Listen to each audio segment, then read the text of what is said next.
రాష్ట్రంలో పెన్షన్ పెంచామని ఆర్భాటం చేస్తున్న వైసీపీ ప్రభుత్వం నిబంధనల పేరుతో దాదాపుగా 4 లక్షల మంది లబ్ధిదారుల పెన్షన్లు అన్యాయంగా తీసేసిందని ఉమ్మడి పశ్చిమ గోదావరి జిల్లా జనసేన పార్టీ అధ్యక్షుడు కొటికెలపూడి గోవిందరావు మండిపడ్డారు. కరెంటు బిల్లులు ఎక్కువ వస్తున్నాయని, పేరు మీద భూములున్నాయని సాకులు చూపిస్తూ పెన్షన్ కట్ చేశారని వీరవాసులు జనసేన ఎంపీటీసీ గుళ్లిపల్లి వెంకటలక్ష్మి ఆరోపించారు. ఇది జగన్ నిరంకుశ పాలనకు నిదర్శనమని ధ్వజమెత్తారు.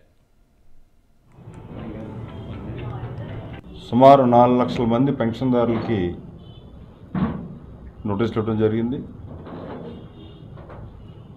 అందులో భాగంగా మీకు కరెంట్ బిల్లు ఎక్కువ వస్తుందని, అదే మీ పేరు మీద పలానా భూమి ఉందని, మీ పేరు మీద కారు ఇన్కమ్ ట్యాక్స్ ఉందని రకరకాల ఆంక్షలతోటి వీళ్ళందరికీ కూడా నోటీసులు ఇవ్వడం జరిగింది రాష్ట్ర ప్రభుత్వం. ప్రజల దృష్టిలో అబద్ధాలు ఆడైన దేవుడు అవ్వాలని అనుకోవటం, అతను 4 లక్షల మంది పెన్షన్ తీసేసి కథమ వాళ్ళందరికీ 250 రూపాయలు చొప్పున పెంచడం జరుగుతుంది. ఓ పక్కన ప్రతిపక్షాలన్నీ ఆందోళన చేస్తుంటే ఏదోలాగా గొడవ రాకుండా చూడండి అని చెప్పి, అదేవిధంగా కలెక్టర్లకు కూడా మీ ప్రెస్ మీట్ పెట్టి తిట్టమనే దౌర్భాగ్య పరిస్థితులు ఈరోజు ముఖ్యమంత్రి ఉన్నాడు.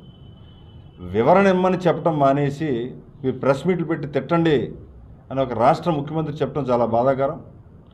ఏదైనా జగన్మోహన్ రెడ్డి నిరంకుశ పాలన మళ్ళీ ప్రజలకు అర్థమవుతుంది.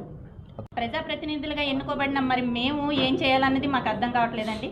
పార్టీలు ఏవైనా సరే మమ్మల్ని కూడా కలుపుకొని తీసుకొని వెళ్తేనే గ్రామంలో అభివృద్ధి అన్నది సంక్షేమాలు కూడా పూర్తి స్థాయిలో జరుగుతాయి. పార్టీలు వేరని చెప్పి వాళ్ళు ఎవరినో కన్వీనర్లను పెట్టేసుకుని వాళ్ళ ద్వారా ఇచ్చేస్తే మరి మేమేం చేయాలండి?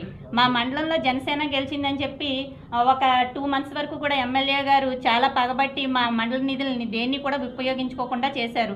దానివల్ల మా మండలంలో అభివృద్ధి చాలా కుంటుపడిపోయింది.